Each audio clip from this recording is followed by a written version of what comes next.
10, 9, 8, 7, 6, 5, 4, 3, 2, 1, 0.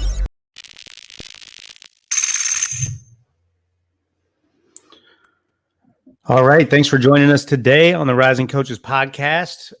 Excited to be joined here today by my good friend, ESPN analyst, and the executive director of the Rising Coaches Diversity, Equity, and Inclusion Alliance, Daryl Jacobs. Daryl, good morning, man. How are you? Good morning. How are you? It's a good morning for some.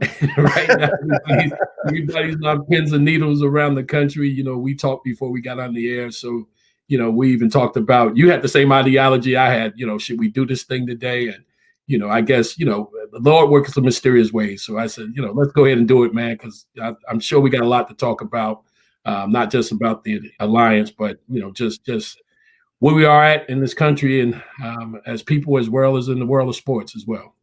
Yeah, for sure. And I want to get into your background and your career. I want to get into what we're doing now with the DEI Alliance, which we're super excited about. But I mean, we can't broadcast this morning and not talk about, you know, the election and what's going on. And yeah, like you said, I think we were both thinking this morning, man, should we call off this podcast? Should we postpone it till another time? Everyone's on pins and needles. Well, it's like a ghost town in America. You know, I worked out, decided to take a 3-mile walk and what Air Force, and nobody's moving around. I mean, it's like everybody's on pins and needles, regardless of who you vote for. So it tells you how important this election is to our country. Yeah, and I've been like pretty outspoken. I voted for Biden. You know, whatever your politics are, that's fine. I'm not a fan of Donald Trump at all. And so, yeah, I know people that have voted for Biden are definitely nervous this morning. I know I was expecting a significant win from Biden, but no way. I knew that. I told a lot of people, you're going to be very surprised how close it's going to be, because, you know, you have people who you think going to go one way. Once they get in that booth, Adam, you know, they pull a different level. They mark the different ballot a different way. You know, some people are closeted in terms of who they're voting for. They won't let you know. But this sends a clear message how divided we are here in our country. We live in the United States. We're not united at all. And that's very obvious. Yeah, no, that's well said. And that no matter who's in the office, right, that's got to get fixed. We got to find a way to come together, and we're not even close right now. And like you said, this was a great indicator of how divided our country is. But, you know, the other thing that was interesting, and we were talking about this a little bit yesterday, Daryl, is, you know, a lot of Trump got a lot of minority votes. He did. Yeah, he did. He got a lot of minority votes, and, you know, it says a lot as well, you know, and a lot of people don't want to admit to that, but he did. He got a lot of minority votes, whether it's Hispanic, African Americans, Asians, you know, particularly in the, hopefully I'm being correct in saying Asian Americans really sided with the vote for Trump, and it was documented and it's been said that as well. So he's got a lot of minority votes, and it's obvious because you see how close this thing is right now. Yeah, I started noticing probably a couple months ago, a lot of my former players from all different backgrounds, you know, are on Facebook as Trump supporters. And, you know, I try to be open-minded. It's hard for me because I am very convicted, like, in how I think. Well, that's obvious. That's obvious. But, you know, honestly, as a white man, you know, especially like in the current times and what we're doing with the DEI Alliance, you know, I'm trying to listen more than anything. And so when I see, you know, minorities who, you know, feel like the Democratic Party has done them wrong for so long, and here's somebody who's about making money and making everybody money. You know, everyone wants to talk about black and white. Green is really what makes this country grow, right? So that's why you have the white males in power, because they have been able to have that generational wealth and be able to stay in control and power at this point. But yeah, it's about the green, not about black and white. But unfortunately, black and white does come into play in a lot of situations in regards to being able to attain that green or those opportunities to make that green. A guy, my old boss, Rick Ray, used to always talk about this in recruiting. We would be involved with a kid, and I would have put in a year building a relationship, and then the kid would start blowing up a little bit on the circuit or in his high school season, and some of the bigger schools would start coming in, and he'd be like, "Oh, drop him, it's over."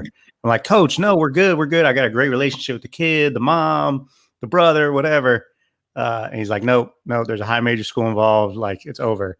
At the end of the day in recruiting, he was like, "They're always going to go with the school, the bigger school." And I think it's kind of the same thing. Like when it comes to elections, people are always going to do what they feel like is going to make them the most money, which I still don't think that's Trump, but I know a lot of people feel that way. And that's kind of the narrative.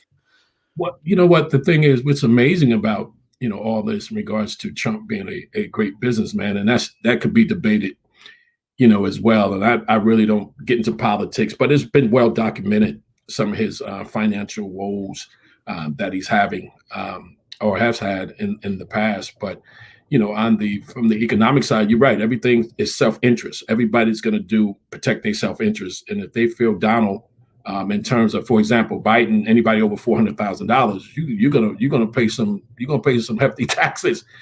Trump is not speaking like that. So there's a lot of people that happens to be in that category of $400,000 or more, don't want to be affected by that in terms of having taxes as well. So it's very interesting, to see where we're at. I went to school in Iowa, and coming from the New York, New Jersey area, it's a different world. Like I said, we live in the same country, but we actually live in different countries, if you want to put it like that, or different societies, in sports and psychology, in the Society of Sports Psychology, they call it different societies. And it's amazing how everything is so different, and we talked about this before we got on the air.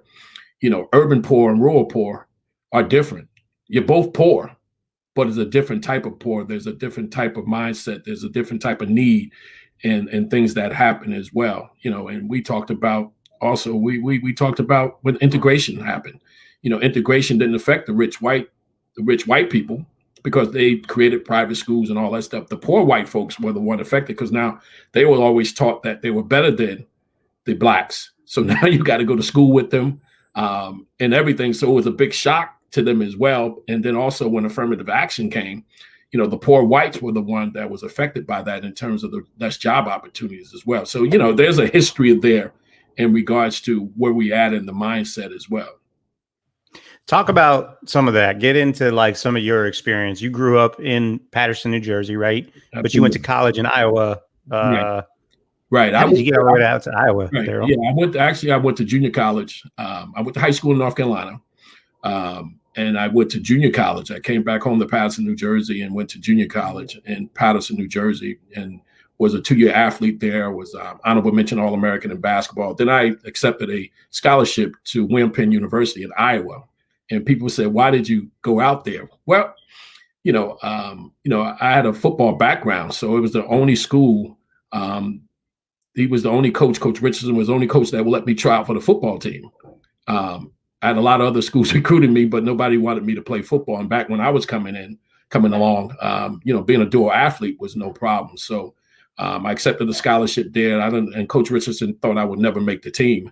I ended up making the football team and ultimately became starting running back on the football team. So I was a dual athlete, out there. Daryl, you posted a picture from your football days on Facebook. Right. A lot of people couldn't believe it. They was like, "Oh my God," because they know me for basketball, playing college basketball and playing a little professional basketball overseas. But nobody knew about Heisman over there. You had the stiff arm coming out. I mean, absolutely. And that was actually a first down.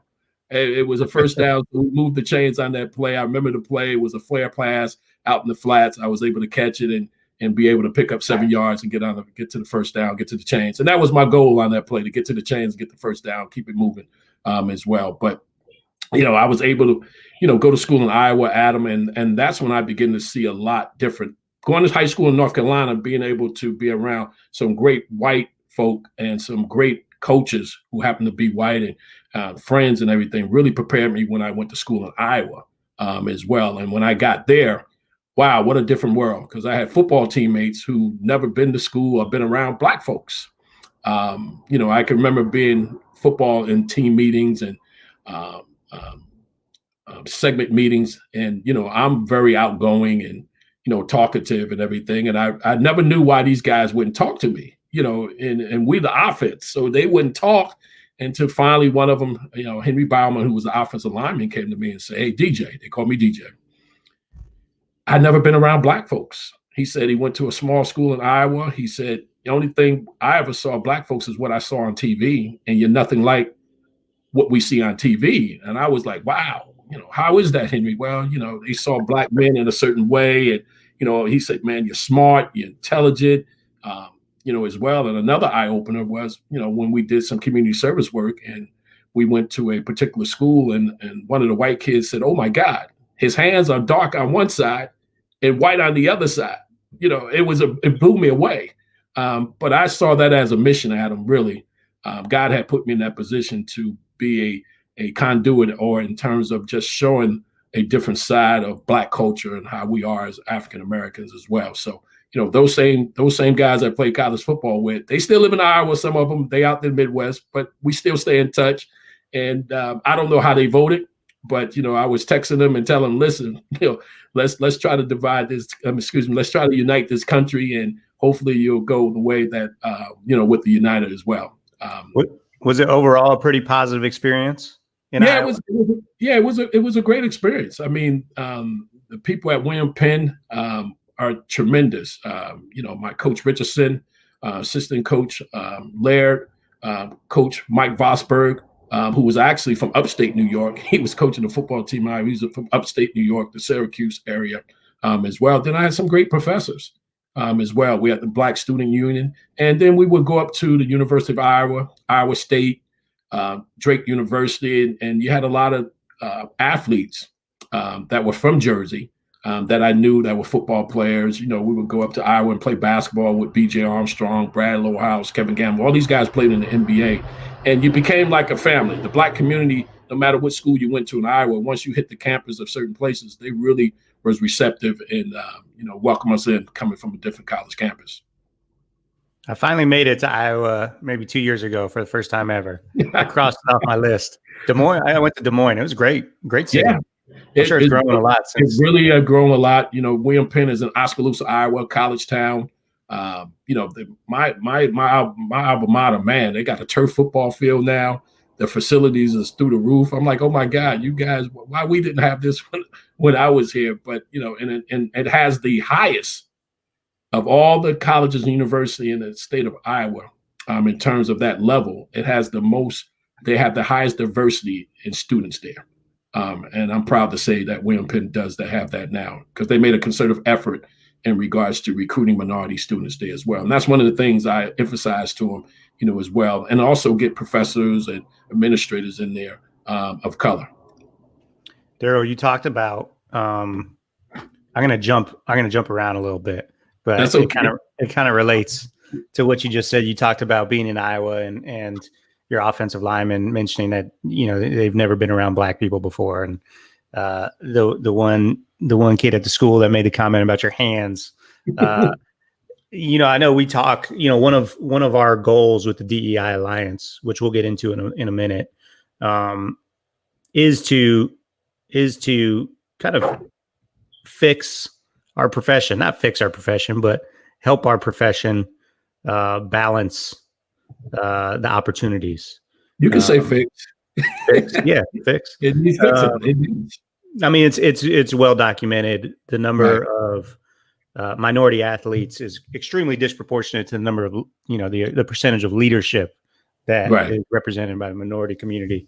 And to your point, like what you mentioned in Iowa, where they just didn't know. Do you think it's similar with athletic directors, school presidents? Like maybe there might not be a bias, but they just don't know as many Black people or Latinos or whatever. I think, Adam, it all comes down to, when I talk to a lot of them now, is access, and it's not that you're so much you're racist or anything like that. Let me clarify that as well. people are comfortable with people in their circle, and they gravitate towards people they know. And then from there, you know, if the athletic director happens to be white, of course, he's probably going to have more white acquaintances or friends than he'd probably do African Americans. So when you get in that position, all of a sudden now, if you're looking for a coach, they reach out to their network, and their network is probably most of the people that they've been around associated with in that particular case. So sometimes I don't think is purposely being done. Access is in a lot of cases the issue when I talk to them. So that's what the DEI Alliance wants to do, provide access and opportunities as well. You saw I put something up the other day about there were 12 African-American head coaches or coaches of color that won Coach of the Year in their respective leagues. You know, that says a lot, you know, even though the percentage of African-American head coaches in college basketball is around 10%, and the white coaches make up about 86%, you know, but it's given the opportunity, you know, we showed that we can definitely perform. Me being a former college coach myself, head coach, you know, I was the first African-American head coach at a particular school in New Jersey on the interim side. And, you know, I really never shared this story, but I'll share it now because I think it's very poignant. The head coach, who happens to be a white Italian, good friend of mine, decided to step down to give me the opportunity. He stepped down late during practice, like, you know, around October 31st. We had been in practice for 2 weeks. He knew the AD couldn't go out and get another coach. So she made me interim. As a 31-year-old, I was interim head coach at a D3 school. And, you know, I did most of the recruiting anyway, so it was a natural progression. When I became the head coach, I had a relationship. So fast forward, you know, preseason, we were picked last in the conference. You know, nobody expected much from us, you know, as well. And me being an interim head coach, hadn't really coached, but I had great background having coached with a guy named Tom Barise from my hometown, Paterson, New Jersey, who's from the Hubie Brown, Mike Fratello tree. And I had a chance to be an assistant coach with him at Ramapo College. And that really was my basis. That first year as an interim head coach, everything I learned from him at Ramapo College, which was in the same league, I applied to it that interim year. Well, to make a long story short, you know, by Christmas time, we found ourselves in first place. So, you know, we was picked last. I'm in first place. And I'm like, wow, you know, but I knew people would call me and say, listen, they're going to be gunning for you once you get really to get in conference play, second half of the year. You know, got in the second half of the year, we struggled a little bit. You know, this was my baptism as a coach because now everybody has scouted us and everything. Ultimately, we recovered, and the top 4 teams in the league, Adam, went to the playoffs. You know, it wasn't no automatic all the teams went. So we finished third. I got into the playoffs. Now, mind you, we was picked last. You know, we ended up finishing third and got in the playoffs, and subsequently we lost in the first round. But we became the number 1 seed in the ECAC tournament, which was another postseason tournament as well. We ended up getting to the championship game. We were supposed to host the tournament because we were the number 1 seed. And the athletic director, which broke my heart, told me she couldn't host the tournament. We couldn't host it because she didn't have enough personnel to cover the tournament. So the first round game, we get to the school and we're leaving to go to play the first round away. There's a lacrosse game going on outside the field. So my players automatically was like, Coach, she said she didn't have enough personnel to host the game. Why is there a lacrosse game going on? You know, as well. Subsequently, we go over to College Staten Island. We win that game. And then we go to the championship game against York College. And we end up losing the championship game. And I'm sharing this story because I was an interim head coach. Now, mind you, she had to go out and find a head coach. And it was becoming a full-time position for the first time in school history as well. I get a call during the process, Adam, from the old head coach who happens to be white, great friend of mine. And he said, Daryl, you know, they don't want to make a decision. I already knew who they said was going to get the job. You know, the fix was already in. But I said, maybe I got a shot. You know, I just took us to the playoffs. I was running up for Coach of the Year. Maybe I got a shot. Well, you know, during the interview process, she interviewed me for 15 minutes. That was all my interview, 15 minutes in her office. And that was it. And next thing I knew, when the process was over with, they decided to go with another head coach full-time. head coach. So I got a lot of calls from the NAACP and, people, because people were outraged. The players were outraged and everything. But as a young coach, the best advice I got at that time, not to ruin my career, was just let it go. Let it go. I was very fortunate, Adam, because the team we had played that year, one of the schools we played, Lehman College, we beat by 52 points. So when the AD found I was available in the school is in the Bronx, New York, when he found I was available, he contacted me right away. Now, mind you, I'm devastated because I'm like, man, here I am, took us to an ECA championship game, went to the playoffs, and I'm out of a job. I'm out of a job. I mean, I'm sitting here, and this is the first time I learned about the business and any discrimination. And a lot of people thought it was discriminatory, that it happened. I didn't want to be somewhere where I wasn't wanted. And I knew God had something else planned for me. And I would tell people that. I said, listen, one door closes, another one opens. So, subsequently, I was able to go to Lehman College. My career really took off after going to Lehman College and, ultimately going on to Felician D2 and going D1 and all that kind of stuff as well. So, and I share that story because I never shared it, about what happened to me. I was the first African-American head coach at this particular school, and it took them, this was back in 98, they didn't hire their first full-time African-American head coach to 2000, I think, 14 or 15.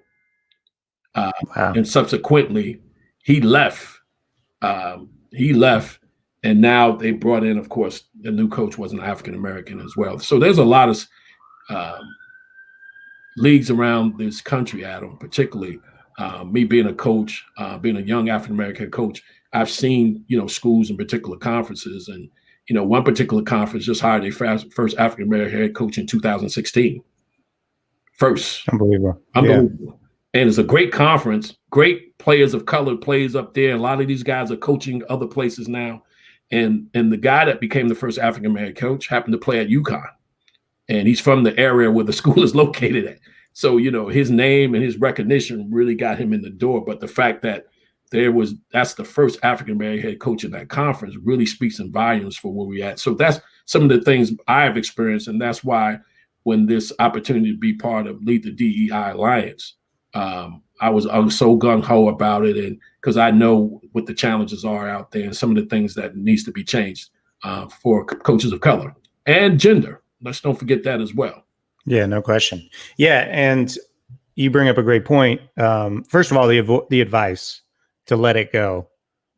Easier said than done, but such great advice and so important. And back then there was no social media.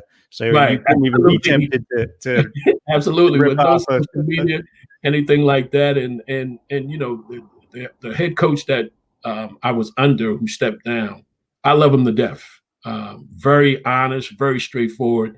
And he was telling me everything through the process. He would call me and say, listen, this was going down. And I kind of knew. That's why I had prepared. It was hurtful, but I wasn't surprised because I was prepared for it. And I didn't want to be nowhere that they didn't want me, as well. And here's the other thing about it. When I asked the administrator, the athletic director, for a recommendation, she didn't give me one. Wow. That was unbelievable. Yeah. Unbelievable. And he said, well, she didn't want to give you one because she feared you're going to sue her. Because if you pray, she gave you a great recommendation. I'd be like, oh, wow.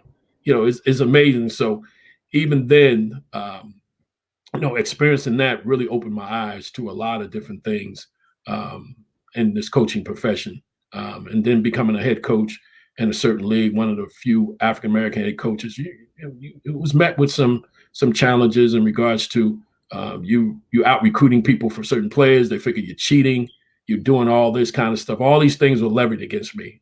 And you're sitting there, you hurt because you're doing it the right way. They're the ones that's cheating. You found out you're just doing the things the right way because you're building relationships and establishing connection and getting players.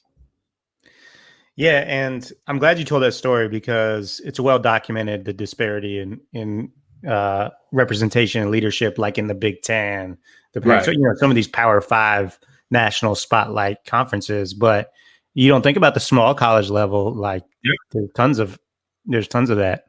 So I'm glad you brought that.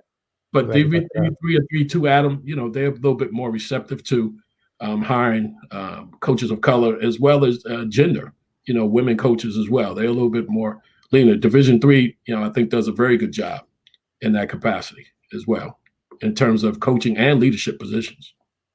Now, Daryl, you went on to have a really successful coaching career. You won multiple championships, multiple Coach of the Year awards at Clark, Virginia State, some other schools. I can't name them all. You coached for a while. So, but what yeah. Give us before we get into more of the DEI stuff. Give us what did it all come down to for you when it came to building your programs and having sustained success?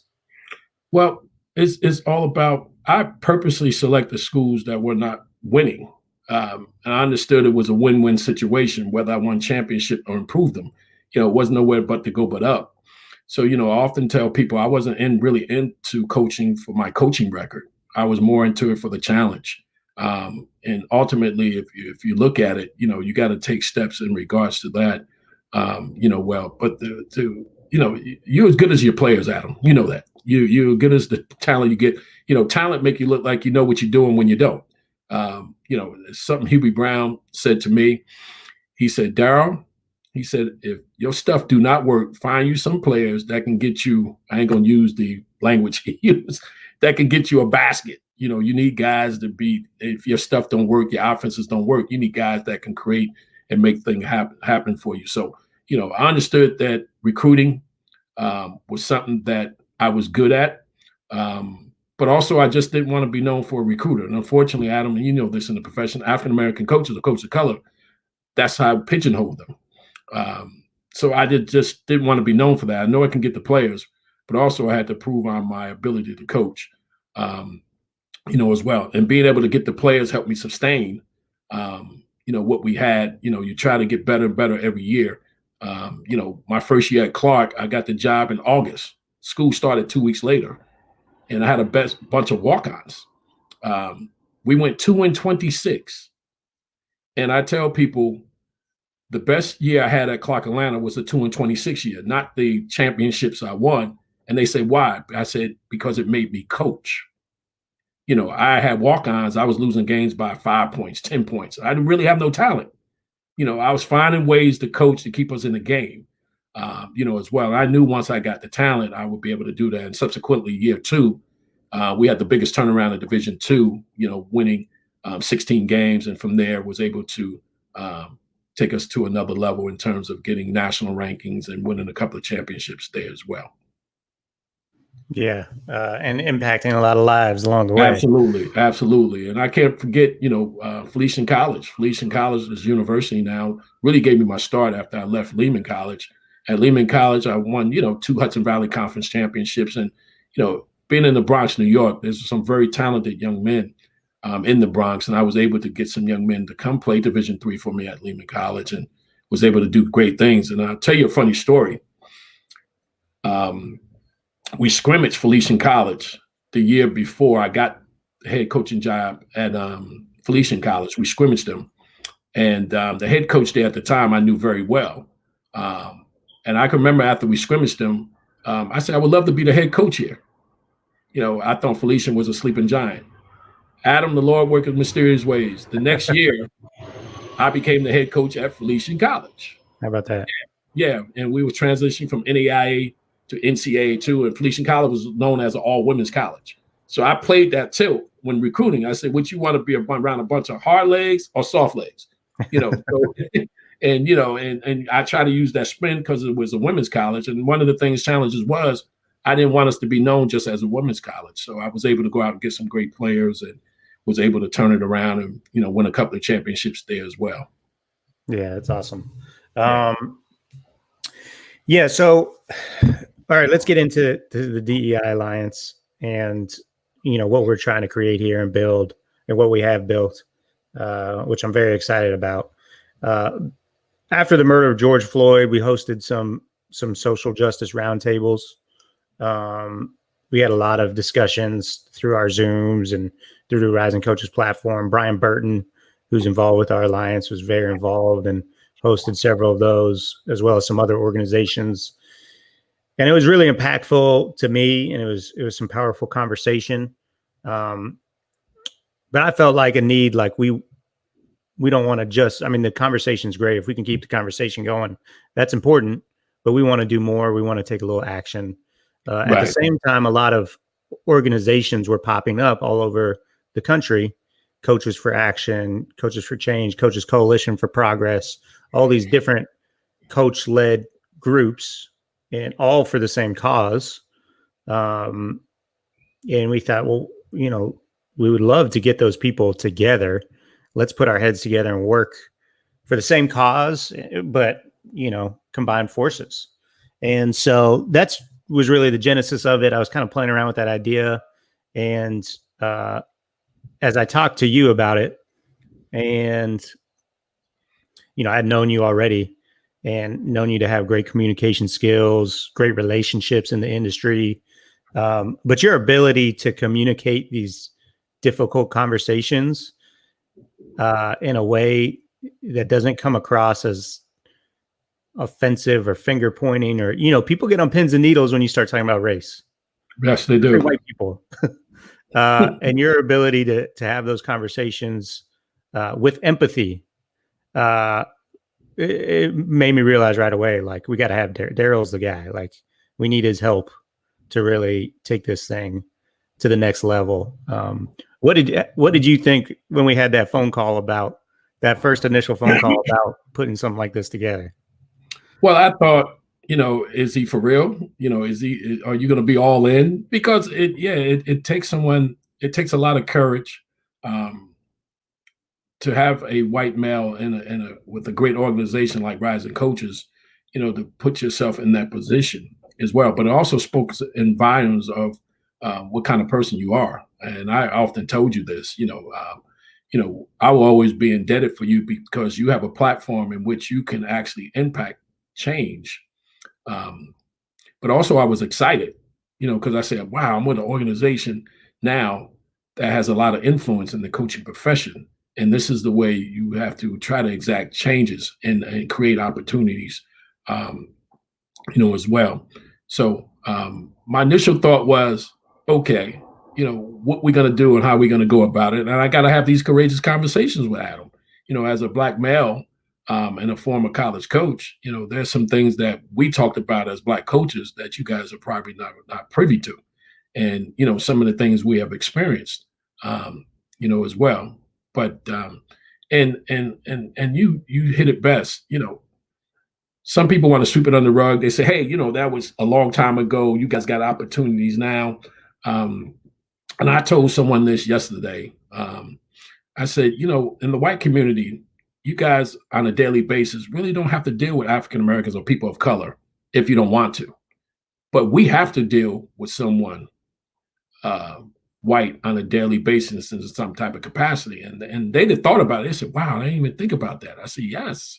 You know, so there's a lot that we see from our perspective that we just trying to get you guys to see as well. We're not asking you to give us anything.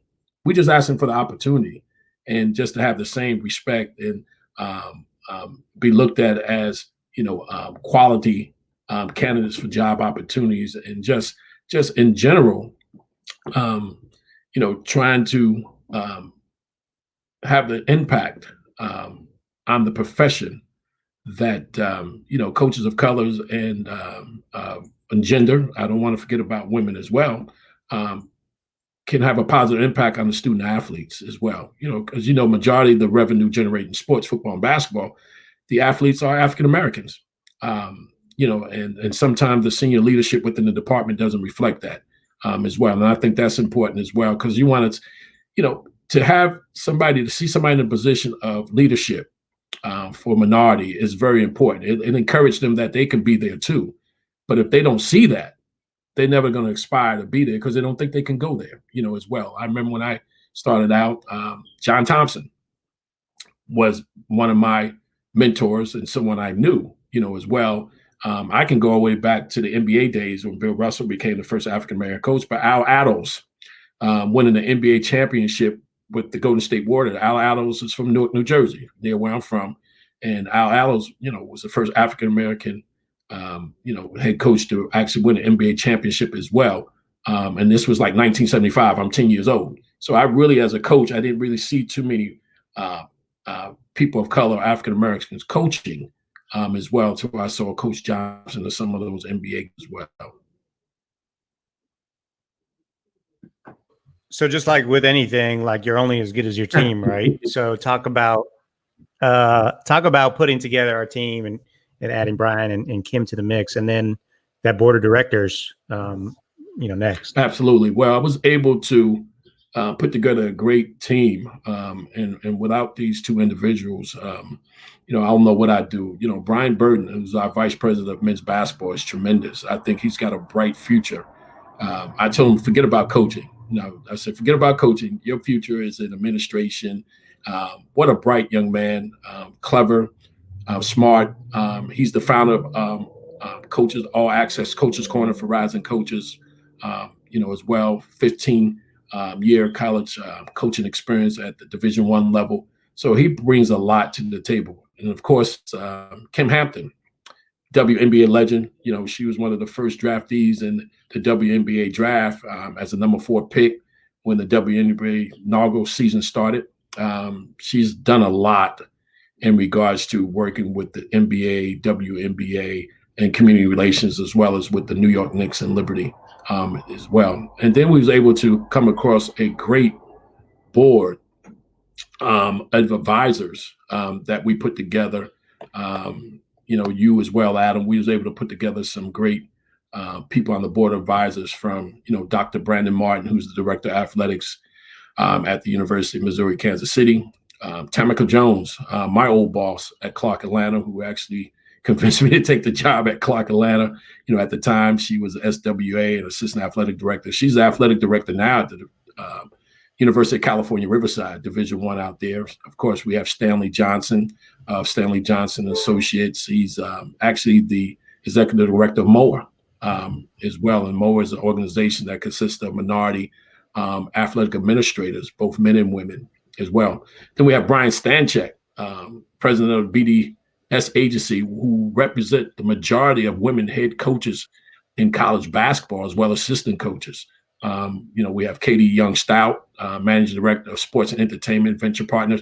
She's one of the best in regards to handling searches, whether it's athletic directors of coaches, tremendous asset for us. And it's going to help us tremendously with our initiative. And of course, there's Dr. Marcus Bright as well, good friend of yours. Went to the University of Tampa, I believe, if I'm correct. And he's administrator for 5,000 Role Models of Excellence as well. And then we have Deborah Spander, as well, that is with us. So we put together a pretty good board of directors that I think was going to really, really help us get to the next level in regards to some of the initiatives and some of the things that we're going to be able to draw from them to utilize their network and as well as their expertise.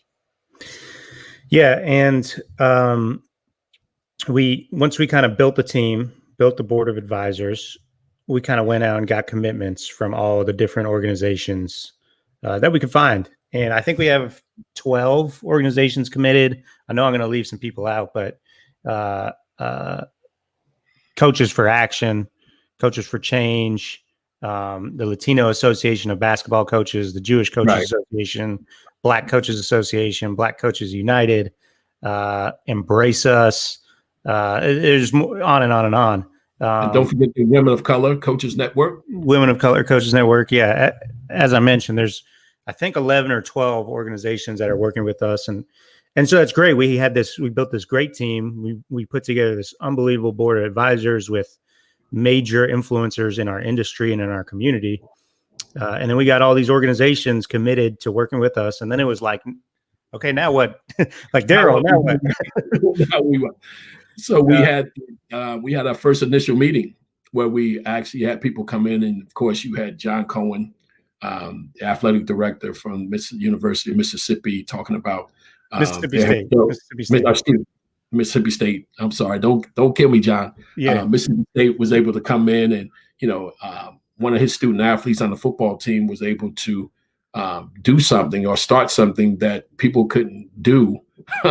Even Martin Luther King couldn't do for a while, was able to get the flag removed, the Confederate flag removed, not just the Mississippi State students, but they were combined with other schools there, Ole Miss student athletes, as well. And the coaches were involved as well. But I'm sure you can shed more light on it, than I can, because you coached at Mississippi State and you lived in Mississippi. So I know that was something that really impacted you. And, I'm sure you're going to share your thoughts on it. Yeah, well, it was important to me to kick off our DEI alliance with John Cohen, the athletic director of Mississippi State, telling that story, because it's such a great example of how sports unites everybody, as divided as we are in the world, in the country, whatever. We talk about this all the time, Daryl. There's two things that unite people: sports and music. Yep. Sports and music. No matter what background you come from, that's what brings people together throughout the history of mankind. And here we are, we're major influencers in sports.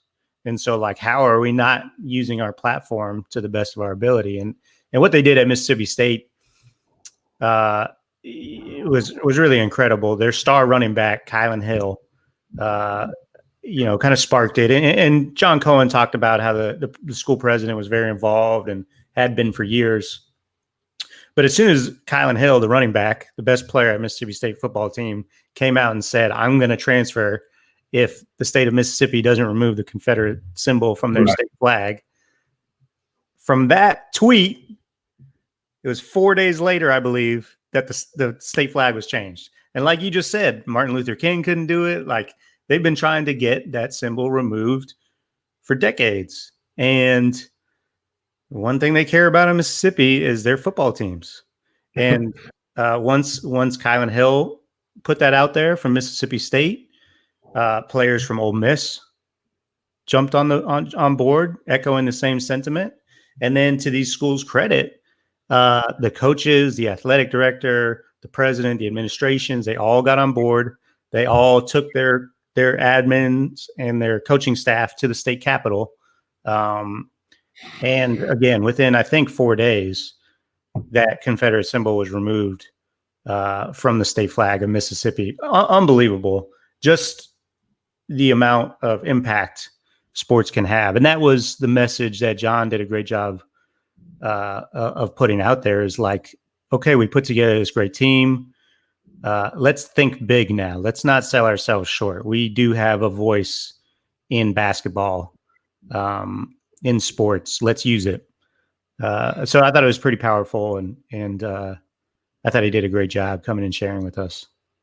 He did a tremendous job, and the thing is, it tells you where the student athletes always had the power, but now they're beginning to realize it, Adam. And now the coaches are going to have to come on board, and these student athletes are much more conscientious about what's going on, out here as well, because the young black males that's being murdered, the young black men that's being murdered, are the age of some of these guys playing college athletics. These are they come from the same communities that these things are happening in. Even the pro athletes, if you listen to some of them talk, they come from these same type of communities as well. So it's very, very impactful. And these student athletes, it's good to see them stand up, but it also is good to see not just the black student athletes, but all student athletes, the different ethnicities coming together. And you see this out here with the protests as well. This Generation Z is the future. I was telling someone a couple of days ago, an older white gentleman, I said, whether you like it or not, you will have some brown in your ancestries at some point in time. It could be 20 years from now, whatever the case may be, but it will, your ancestry will be integrated. If it ain't already, to be quite honest, there will be some brown people in your family tree one day. Yeah, no question. And so, Daryl, talk a little bit, of course, our mission is to use our platform in sports to impact change in our profession and in our communities. Talk about some of the things that the Alliance is working on putting together to provide access and opportunities to, within the profession. Well, one of the things we've done, and I'll talk a little bit about this, of course, a lot of the things we've done with the different organizations was to prepare for this election, was to get voter registration. I just want to mention that before I get to some of the initiatives that we're working on. And that was first and foremost because some of the organizations, that's the thing that we're working on and want to stress. It's been proven that a lot of college students, before Obama came in, were not voters, as well. But these coaches now in the different minority associations made conscious efforts to make sure their student athletes get registered, to vote, as well. And then there was other components to that as well, was kind of intertwined with some of the things we're doing in terms of helping the community and being in the community as well. Whether it's reading programs, doing clinics, putting some other initiative together in terms of getting in a different community that's at a disadvantage, so to speak, in regards to resources as well. Now, with us, within the DE Alliance, we are a coaching association. So one of the things I was adamant about was creating opportunities for coaches of color and as well as women, as well. And one of the things we talked about in doing that and to make this happen was to provide training, access meaning access to the decision makers who will hire these coaches, whether it's the athletic director, search firm, college presidents, as well. Also being able to, provide them with some resources that rising coaches already had on their platform as well in terms of coaching development, learning how to become better coaches as well. And then also is the DEI training. One of the things that's fallen to the wayside, this is being able to understand and a lot of the coaches, whether you're black or white, the DEI training is very important because there's some implicit biases that you're not even aware of that you may be experienced or have, and it doesn't matter your ethnicity because we've all been guilty of it to some point as well. And then ultimately is preparing them how to interview for a job as well. Once they get the opportunity, we don't be able to give them an opportunity to increase their chances of getting the job through interview process. Unfortunately, a lot of times what's going to happen doing my research, a lot of coaches of color are given the opportunity, but they're not prepared, as well. So we want to provide that, to them as well. So one of the first initiatives we got coming up and what I'm meeting next Monday is being able to now provide the training, which Katie Young Stout, one of our board advisory, has agreed to do, and letting these associations to select their coaches who they want to be part of what we call our assistant coaches training platform of those coaches who may have an opportunity to become head coaches in the near future, as well. And of course, some other initiatives is having some breakout sessions with search firms, athletic directors, so we can provide access to these decision makers who say they don't have access to coaches of color. Now they will have access once they join us with some of the initiatives we have in terms of the breakout sessions and et cetera, along those lines. Yeah, and another thing that we're excited about on the grassroots level is the Intro to Coaching program, which will take place in the spring for senior athletes that have exhausted their eligibility and help them transition from their playing careers into coaching careers. Again, it's at the grassroots level. Maybe it'll take some time to see that matriculate up. But if we can make that transition easier and more realistic, for former athletes, then maybe we can start seeing better representation in leadership roles. And that's a great point. Great program. I'm very excited about that. That was your brain trust, as well. And that's one of the reasons why I love you, because you think like me. Well, I just think it's important to attack it from both sides, right? The short term, what can we do to make an immediate impact? And then what's our Warren Buffett plan, right? What's going to accumulate over years? I like that. Warren Buffett plan. I like that. Yeah, that's his thing, right? Accumulated interest, or I don't know what term he uses, but that's right. You got to play the long game, right? Absolutely. So and that's what Daryl, what are you most excited about with the Alliance and with the work that you and your team have done so far? Being able to spark the interest in that and give hope, to coaches, as we mentioned, and we can be very candid here. There's a lot of people out there in positions of power that's not doing anything. And sometimes these coaches don't know how to go about getting into that circle of have access to these decision makers. And one of the things I'm very excited about is the access we're going to provide for both the decision maker and the coaches, and I'm excited about that because now you're bringing them together. You're bringing all this talent together. And now I think this is going to be very beneficial for the industry going forward, not just for the coaches, but also the athletic administrators, search firms as well. But bridging that gap is what I'm most excited about with the DEI Alliance. Yeah, I agree. And you bring up a great point with the administrators. They're the ones with the power to make the change, right? And I know it's hard. And I know you want to go with what you're comfortable with, but I tell when we started our search firm last year, and I told every AD that I worked with, are you going to make history and be the first men's basketball program to hire a women's coach to be your head coach? No one did it. No one took me up on it, but there's no reason why we shouldn't have a females running the basketball program. That's true. Absolutely. And what a great way to get recognition for your school, your program. So it's just a matter of time. It will happen. But I think you're right. I think reaching the coaches and helping them level up is important, but also providing access to the decision makers, to the admins, to the presidents, equally important, if not more. More important, right? Because you can train them all you want, you can prepare them, Adam, but if they never get the opportunity to have access, to the decision makers, then you're just spinning your wheels. And that was very important to me initially when we talk about it. Everything is about access. When somebody asks me what the DEI is about, I just say one word: access, and then I expound on that. Because that's very important. Well, Daryl, it's been great talking to you, man. Again, in a day where we're as divided as ever as a country, you can always count on sports to kind of unite us and bring us back. Sports is the commonality. Sports is the unifier. Sports and entertainment is the unifier.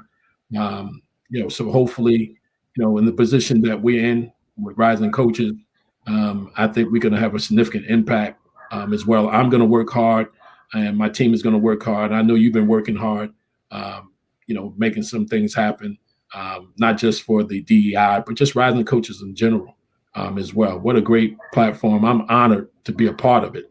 I'm honored that you selected me to be a part of it. And I just want to try to add value and enhance and change people's lives and change people's hearts and change people's minds.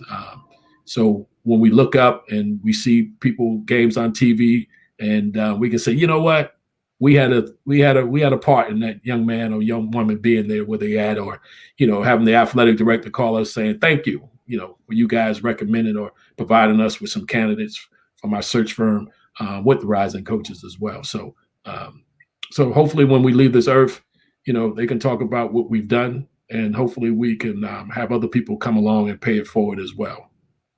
I love it. Daryl, thanks so much for all your work you've done with the DEI Alliance, and thanks for being with us today.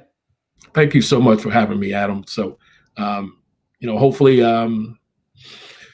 we have a call later, so hopefully, we'll know what's going on. But, as a nation, regardless who the president is, hopefully we can, live up to what we are. We're the United States, and hopefully we can become united.